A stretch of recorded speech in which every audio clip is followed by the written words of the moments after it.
Okay, so just a quick video of lambda tuning, well, project lambda tuning.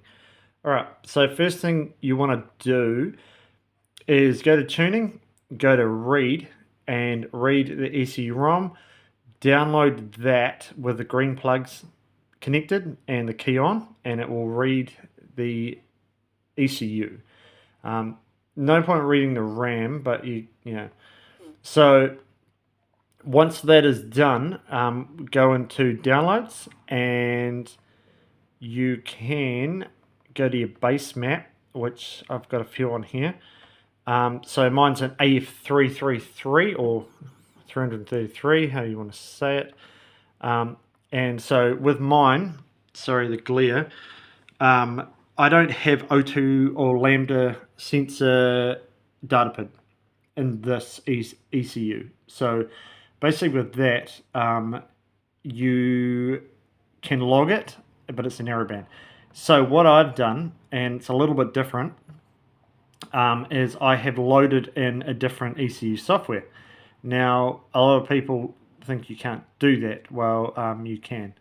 So as with this data pit here, we come down to O2 sensor and we've got wideband conversion enable, and so you enable that, and you also got your voltage smoothing and your calibration. So 2.34 volts is lambda, so that's perfect FU ratio, and then anything upwards from 0.6 through to 1 is rich, and then going down is lean.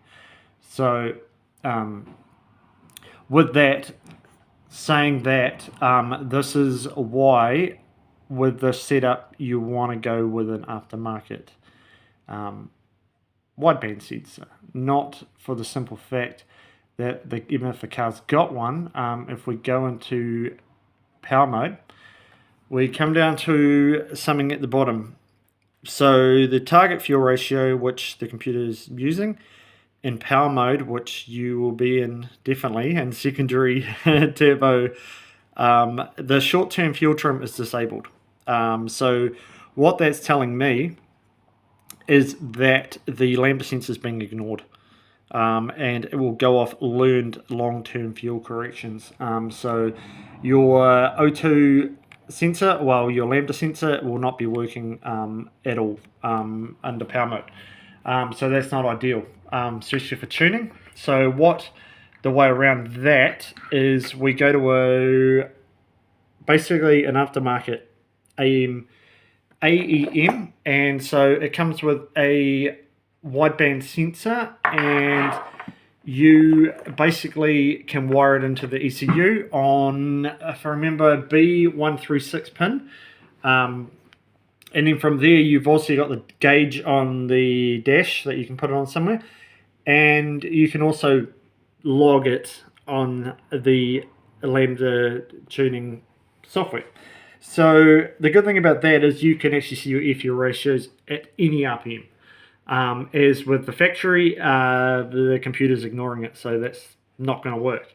So I've got to say, the Subaru, I work on so many different models, manufactured cars, and Subaru are one that I have not seen in any other one, any type or setup, is that they put their lambda and their narrowbands before the turbo in the exhaust manifold, which is very bizarre, and it probably accounts to why their sensors fail a lot compared to anybody else. As you want to situate your sensor after the turbo and before the catalyst. Now, twin turbo is a bit different. It's a different beast, and the hard thing about the twin turbo is tuning and setup. Now, the reason why is because you cannot fit an FU ratio sensor to the secondary when the secondary is not always going, because you will burn it up. So a lot of tuners I've talked to, they put one just in the primary. Now, you can do that, but I would love to know what's going on with the secondary as well. They reckon the exhaust gases mix and they're all the same, and I mean, that's just a guess. So tuning is not really a guessing game. You don't really want to guess. So My understanding is you could put another sensor down at the wide junction. It is a long way away and probably a little bit too far. But you could compare the two between the primary and the wide junction, which will measure both anyway. You do risk the run of condensation down there and also delayed response, but hey, you've got another one at the primary which you can monitor.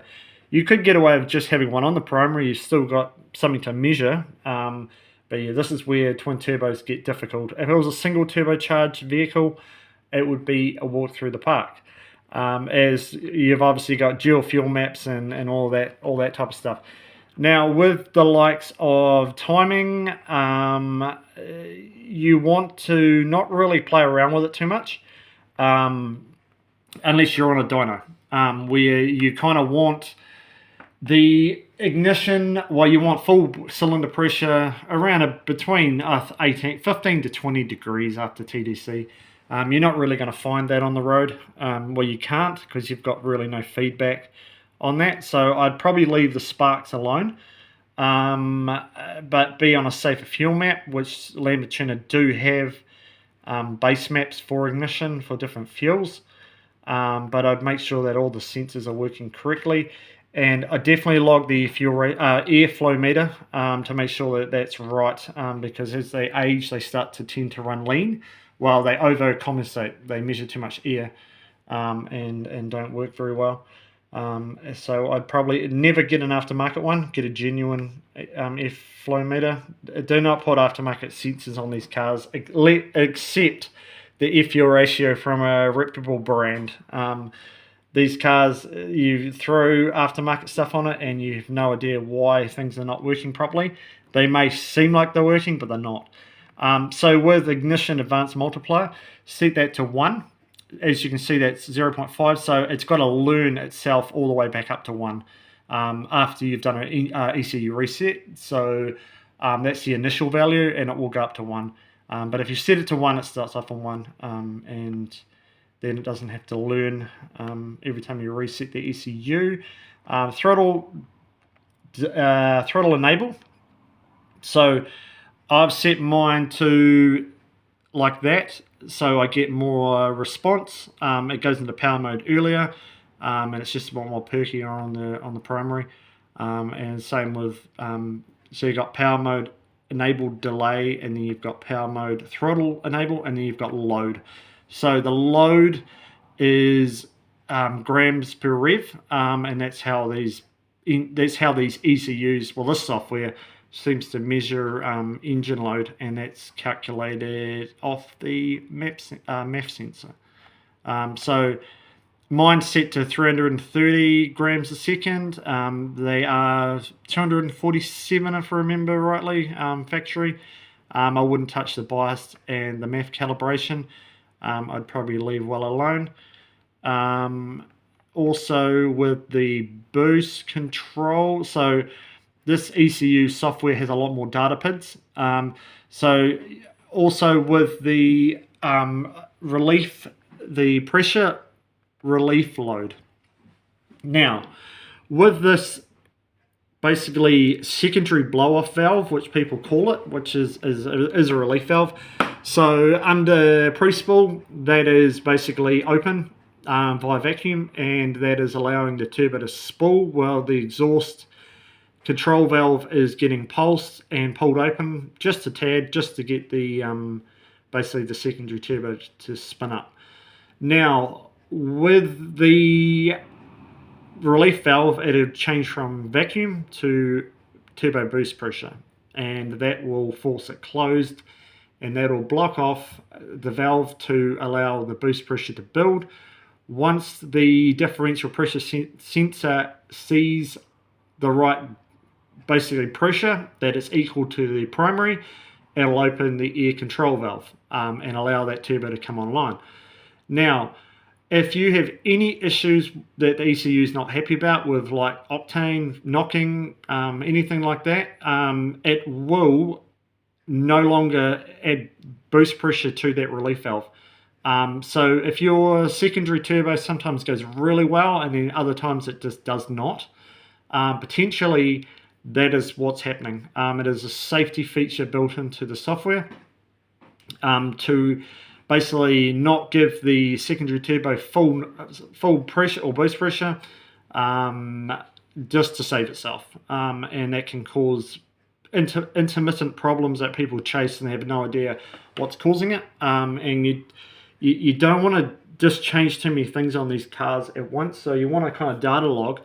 And with data logging, you want to go into this one here, and as you can see, that's what comes up on mine because that's what I've been monitoring. And you can go into basically what the differential pressure sensor, the wastegate duty cycle is, emissions, I don't really care about that, fueling, so your fuel target ratio, fuel trims, there's a lot of things. So you don't want to log too many things at once because it slows down the refresh rate.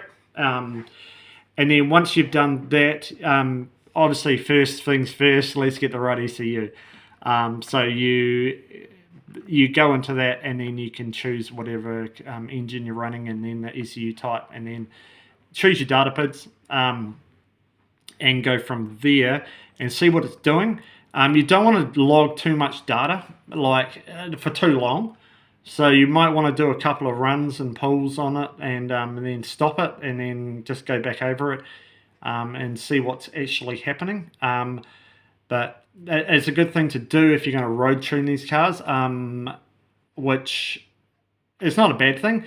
The only thing with road tuning is it's really difficult to get your ignition timing because you don't have any initial feedback straight away. And I'd probably leave it well alone. But your fueling, you don't want to muck around with the fueling too much unless you know exactly what the e-fuel ratios are. With mine, I have put I've got another sensor. I've got an e-fuel ratio sensor in my car, and that one there is for another car I've got, which I am yet to install. So that's just the run through of these cars. They don't have as many data PIDs as a lot of other manufacturers, because these ECUs are getting on now, but there's still well enough information. And if anything, it's probably a better thing to learn with least data PIDs than having to understand every single thing. So I mean, like with this ECU, it's got so much more data PIDs than my predecessor software. So all the likes of the launch controls, the fuel decelerations and stuff like that. Then if I go into my initial, we'll go into that one there, and that's the one I've tuned, and this fuel map goes really, really well. I'm really happy with it. And but as you can see with boost control, we don't have nearly as many data PIDs. We don't have the O2 sensor monitoring, we don't have the launch control, we don't have the deceleration. Even the spark timing has just a few, doesn't have many. There's just very few. I probably wouldn't, with configurations and stuff, I probably wouldn't play around with that too much. You don't want to disable your short-term fuel trims or anything like that. You don't want to disable learning. That will disable lots of like knock sensor and stuff like that. So if you don't understand what it is, just leave it alone. Don't touch it.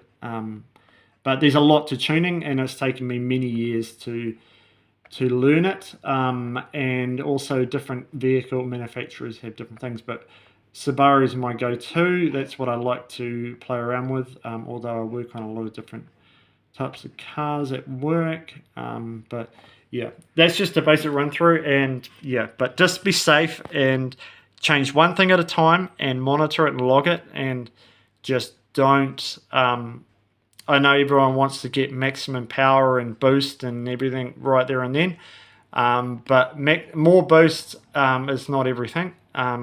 If you're going to add more air, you've got to add the more fuel. And it's got to be done proportionally. As people modify these cars and they do nothing with the fueling, and then they decide to do a bearing. Doing like hose mod 10, where you're allowing the turbo primary turbo to go way past its limit of what it's allowed to do, you're getting outside the fueling tables and stuff like that, and ignition tables. And that's why in New Zealand, there used to be a lot of these cars on the road, and there's not anymore. For the simple fact, like, these have been coming into New Zealand since 2004. And there are not many on the road anymore, for the simple fact that people have destroyed them. They've run them on New Zealand fuels, and they've modified them, and they've just destroyed the motor. And no tuning, no nothing. So, and they go well. They go really, really well, but not for long. And that's the thing. You just got to be careful with them. At the moment, I'm just got an engine imported from Japan, a brand new EJ207.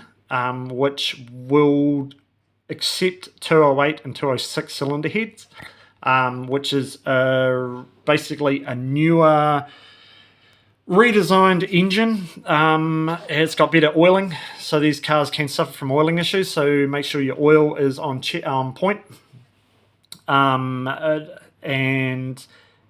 have the correct grade of oil. Do not... because you're running they handle so much abuse. Like, for a vehicle to have dual turbos like this on such a small little boxer engine, yeah, you've just got to be careful. I've had mine for 10 years, the engine I've got now, and it's still going nice. It still goes really, really well. But I'm going to put a new one in it for the simple fact that it's got so many oil leaks, and to rebuild it, it's just not viable. It's a lot of money to rebuild it. It's easy to get a brand new engine and just build it up from there. But yeah, that's my recommendation. Just look after these cars, because they are good cars, and they do go well for what they are. There are a lot of newer stuff on cars now that these cars could have really done well with. But hey, the technology is getting on now. But I still love them. I really do.